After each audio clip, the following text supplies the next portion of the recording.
പോളിന് ആരൊക്കെയാണ് ബന്ധുക്കളായിട്ടുള്ളത്? പോളിന് സത്യത്തിൽ ആരുമില്ല. പോളിന്റെ ഒരു ഭാര്യയും ഒരു 10ാം ക്ലാസ് പഠിക്കുന്ന ഒരു മോള് മാത്രമേ ഉള്ളൂ. പിന്നെ പോളിന്റെ ഭാര്യ അച്ഛനുണ്ട്.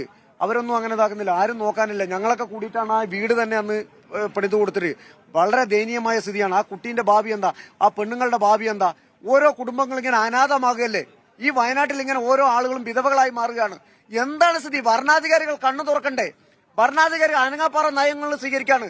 Forest department നിസ്സംഗത പാലിക്കുകയാണ്. എന്തുകൊണ്ട് നാട്ടിലിറങ്ങി മനുഷ്യ ജീവൻ കവർന്നെടുക്കുന്ന മൃഗങ്ങളെ വെടിവെച്ച് കൊല്ലാൻ തയ്യാറാകുന്നില്ല? തീർച്ചയായും വീട്ടിൽ നിന്ന് വലിയ തരത്തിലുള്ള പ്രതിഷേധമാണ് ഇപ്പോൾ കേൾക്കുന്നത്. എന്തായാലും വലിയ നമുക്ക് ഈ ദൃശ്യങ്ങൾ കാണുന്ന പോലെ തന്നെ ചെറിയൊരു വീടാണ്, തേച്ചിട്ടൊന്നുമില്ല. ഇങ്ങനെ ഒരു അസൗകര്യങ്ങൾ നിറഞ്ഞൊരു വീട്ടിലാണ് ഇപ്പോൾ ഉള്ളത്. ആ പോളിനൊരു മോള് 10ാം ക്ലാസ് പഠിക്കുന്ന മോളും ഭാര്യയും മാത്രമാണ് ഉള്ളത്. ഈ വീട് തന്നെയും നാട്ടുകാരൊക്കെ കൂടി നിർമ്മിച്ചു കൊടുത്താണെന്ന് പറയുന്നു. ഇത്രയും ദരിദ്രാവസ്ഥയിൽ ജോലി ചെയ്യുന്ന പോളാണ് ഇപ്പോൾ കൊല്ലപ്പെട്ടിരിക്കുന്നത്. അതോടുകൂടി തന്നെ വലിയ തരത്തിലുള്ള പ്രതിഷേധം പ്രദേശത്ത് രൂപപ്പെട്ടിരിക്കുന്നു. എന്തായാലും ഈ കൃത്യമായി വലിയ തരത്തിലുള്ള അനാസ്ഥ ഉണ്ടായി എന്നാണ് ആക്ഷേപിച്ചുകൊണ്ടിരിക്കുന്നത്. രണ്ട് കാര്യങ്ങൾ. ഒന്ന്, ഫോറസ്റ്റ് ഡിപ്പാർട്ട്മെന്റ് നാട്ടിലിറങ്ങുന്ന വന്യമൃഗങ്ങളെ പ്രതിരോധിക്കുന്നതിൽ പരാജയമാണ് എന്ന് ഈ നാട്ടുകാർ, ഇപ്പോൾ ഈ വീട്ടിലുള്ള ആളുകൾ ആരോപിക്കുന്നുണ്ട്.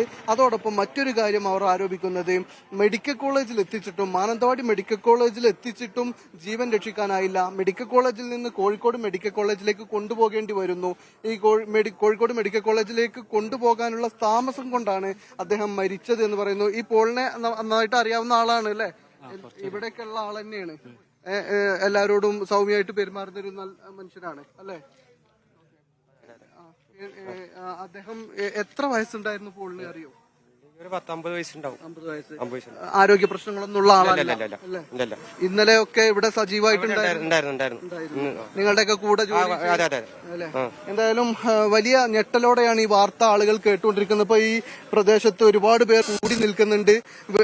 വീട്ടിൽ ഒരുപാട് പേർ ഇങ്ങനെ വന്നുകൊണ്ടിരിക്കുന്നുണ്ട്. പോളിന്റെ വീടിന് സമീപത്തുള്ള കവലയാണ്, ഒരു വീടാണ് കാണുന്നത്. ചേട്ടാ, പോളിന്റെ മരണം എപ്പോഴാണ് നിങ്ങളിത് അറിയുന്നത്? പോളിന്റെ മരണം ഞാൻ രാവിലെ പണിക്ക് പോയിക്കുമായിരുന്നു. അവിടുന്ന് ഫോറസ്റ്റ് വണ്ടി വന്നു. അപ്പൊ തന്നെ വിളിച്ചു പറഞ്ഞു പോളിനെ ഇങ്ങനെ ആന തട്ടി. കാരണം ഫോറസ്റ്റ് വണ്ടി അവിടുന്ന് പെട്ടെന്ന് വന്നു. നമ്മൾ പെട്ടെന്ന് അവരോട് ഫോറസ്റ്റുകാരോട് ചോദിച്ചാൽ പറഞ്ഞു പെട്ടെന്ന് സ്ഥിരീകരിച്ച് ആശുപത്രി കൊണ്ടുപോകണം എന്നുള്ള രീതിയിലാണ്. ഒന്നാമത് കൂടെ കാട്ടാന ശല്യങ്ങള്, നേരം വെളുത്താൽ പുറത്തിറങ്ങാൻ പറ്റാത്ത സ്ഥിതി. പോളിനൊക്കെ നന്നായിട്ട് അറിയുന്ന ആളാണ്. പോളിനെ നമ്മൾ ശരിക്കും അറിയുന്നതാണ്. വർഷങ്ങളായി ഇവിടെ താമസിക്കുന്നത്. ജനിച്ചുണ്ടായ ആളാ. അതിനിപ്പോഴും നല്ല അച്ഛനായിട്ട് ഞങ്ങൾ എല്ലാവരും അറിയുന്നതാണ്. നല്ല എല്ലാവരുമായിട്ടും നല്ല ഒരു കുഴപ്പമില്ലാത്ത ഒരു പയ്യനായിരുന്നു. അവര് ഒന്നാമത് തന്നെ വീട്ടിൽ സാമ്പത്തികം ഇല്ല. കാരണം ആ പുള്ളി ജോലി എടുത്തോണ്ട് വന്ന് വീട്ടിൽ കഴിയുന്നു. അതൊക്കെ തന്നെയാണ് നടക്കുന്നത്. ഒരു 10ാം ക്ലാസ് പഠിക്കുന്ന മോളും ഭാര്യയും മാത്രമേ ഉള്ളൂ. 10ാം ക്ലാസ്സിൽ പഠിക്കുന്ന എന്റെ കൊച്ചിന്റെ കൂടെയാണ് ആ കൊച്ചു പഠിക്കുന്നത്. ആ ഒരു ഭാര്യ കൊച്ചും കൂടിയേ ഉള്ളൂ. മറ്റേ പെങ്ങന്മാർക്കാണെങ്കിൽ ശരിയായ ഒരു ലെവലല്ലാത്ത ഒരു ഇതുള്ള നിലവില്. അവർ രണ്ടും രോഗികളാണ് നിലവിലുള്ളത്. ശരിക്കും ഈ വലിയൊരു കുടുംബത്തിന്റെ, അതായത് ഈ പെങ്ങന്മാരുടെയും അതുപോലെ ഭാര്യയുടെയും കുട്ടിയുടെ ഒക്കെ ഒരു ഉത്തരവാദിത്തം അദ്ദേഹത്തിനായിരുന്നു. അയാള് 100% അയാൾ തന്നെയായിരുന്നു. ഒരു ജോലി എടുത്തോണ്ട് വന്ന് കുടുംബം പോറ്റേണ്ടയും ഇത്രയും കാര്യങ്ങൾ നടത്തേണ്ടയും അയാളായിരുന്നു. ഈ പാക്കം എന്ന് പറയുന്ന സ്ഥലം ആണ് ഇത്.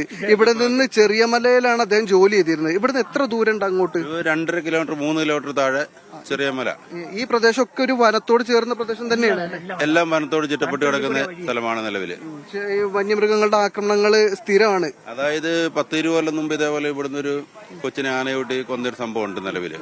അതും നമ്മുടെ വീടിന്റെ അടുത്താണ്, ഈ പരിസരത്താണ് അവരും താമസിക്കുന്നത്. അവിടുന്ന് മാറ്റി താമസിച്ച് ഇങ്ങോട്ട് വന്ന് ഇവിടെയാണ് നിലവില് താമസിക്കുന്നത്. ആളുകൾ കൊല്ലപ്പെടുന്നത് കുറവാണെങ്കിലും ഇങ്ങനെ മൃഗങ്ങൾ നാട്ടിലിറങ്ങുന്ന സ്ഥിരം. നിലവില് രാത്രിയായാൽ നമുക്ക് ശരിക്കും പറഞ്ഞാൽ ടൗണിൽ നിന്ന് വരാനും പോകാനും കാര്യങ്ങളും ബുദ്ധിമുട്ടും കാര്യങ്ങളൊക്കെ നമുക്ക് നിലവിലുള്ളതാണ്.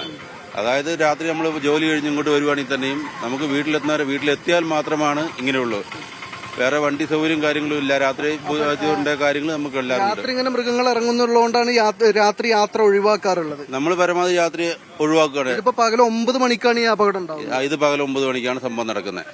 സംഭവം നടന്ന അപ്പൊ തന്നെ നമുക്ക് സംഭവം അറിഞ്ഞു. അപ്പൊ തന്നെ ആൾക്കാർ വന്നുകൂടി മാനന്തവാടി മെഡിക്കൽ കോളേജിൽ കൊണ്ടുപോവുകയും ചെയ്തു.